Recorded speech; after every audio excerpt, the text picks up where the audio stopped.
Mystery, history, cryptid creatures, and paranormal activity.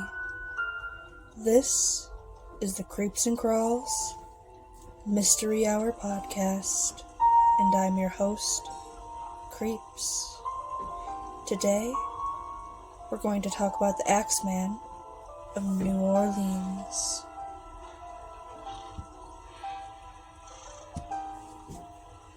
Imagine it's 1918, and in the heart of Louisiana, your local greengrocer had just been murdered down the street, and you're terrified. But what you don't know is that the first of many more murders is to come.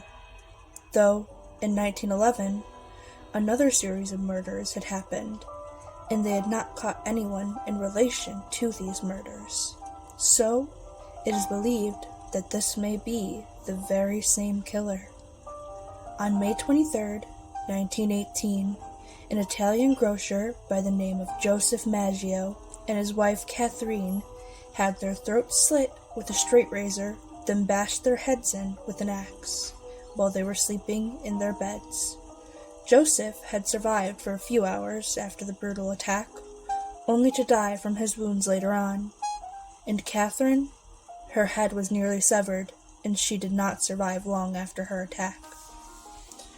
Louis Bessemer and Harriet Lowe were attacked early in the morning of June 27, 1918, only a month after the first murders.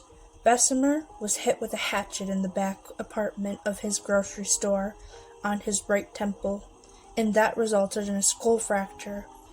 Then he was hit over the left ear and found unresponsive when police arrived at the scene around 7 a.m. Harriet Lowe was attacked in their bed and was also struck over the left ear and unconscious when they were found. And they were found by John Zakana, who had come to the store for routine delivery. Needless to say, he found them covered in their own blood, and not dead. Bessemer's axe was in the bathroom. There, they were rushed to Charity Hospital, recounting to police that they had been attacked in their sleep. Bessemer's actual wife showed days later, and the affair was found out, but it wouldn't matter. Harriet Lowe, after her face was paralyzed, would die merely weeks out of the hospital on August 5th, 1918. Then, on August 5th, 1918, the same day Harriet died, Anna Schneider, a 28-year-old pregnant woman with 1 month left to go, would be bashed in the face repeatedly in her home and would be discovered just after midnight by her husband, who had been working late. Schneider claimed she remembered nothing of the attack, and 2 days later would give birth to her daughter on August 7th, 1918. It is said the intensity of the attack left Anna with memory loss and induced an early labor. Just 5 days later, on August 10th, 1918, Joseph Romano, an elderly man, would be attacked in the home he shared with his two nieces, who would wake up to the attack when they went to see what the commotion was. They found their uncle with serious blows to his head and neck region. They saw the assailant fleeing the scene, but all they claimed they could see was a darker-skinned, heavy-set man in a dark suit and a slouched hat, but no facial or physical features otherwise. Their uncle eventually succumbed to his wounds and died 2 days later in the hospital. After months of no murders or attacks, on March 10, 1919, Charles Cortamangilla, an Italian immigrant, and his wife Rosie, along with their daughter Mary, were attacked. People had heard the blood-curdling screams coming from the home of the family that night, and their grocer Giordano had come to investigate, only to find them, all three, attacked by an unknown intruder.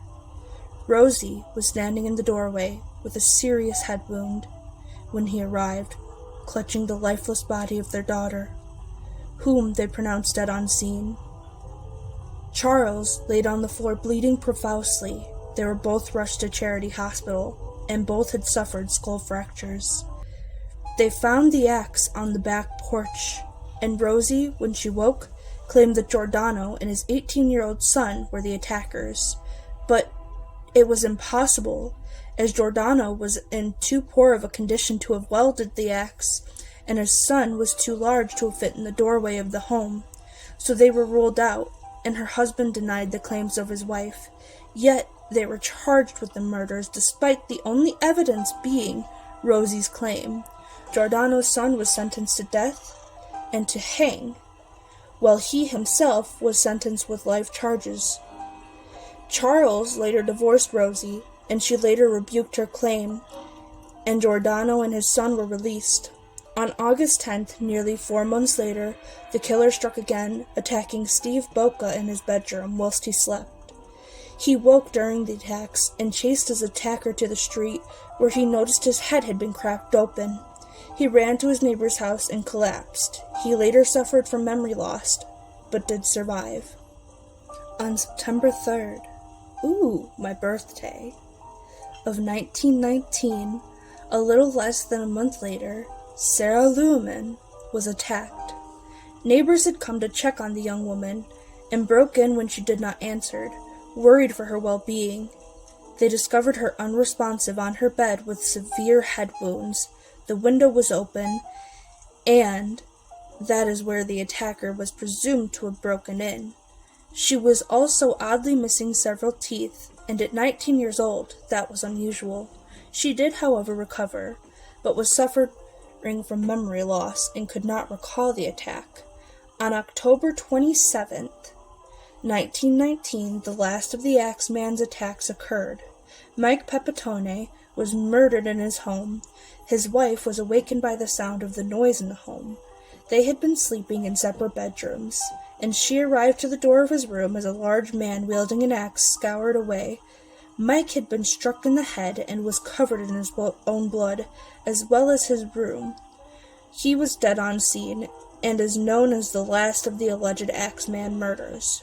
No one was ever charged with being the Axeman, and no evidence was ever found, and despite breaking into homes, he was not known to be a burglar. Many of the people claimed nothing to be stolen. There was only one case where $6 to $7 was stolen from a wallet, but otherwise it seemed this man's goal was just to be killing people.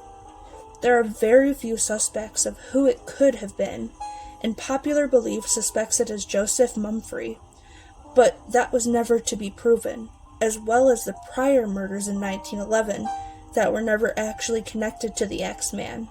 This case still remains open, but that first murder is always a question, as well as the last.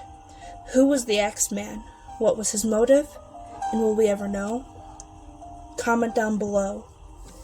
Like, share, comment, do as you must. Subscribe, I don't care. But for now, that's all. And have a wonderful day, and remember to stay creepy, my friends.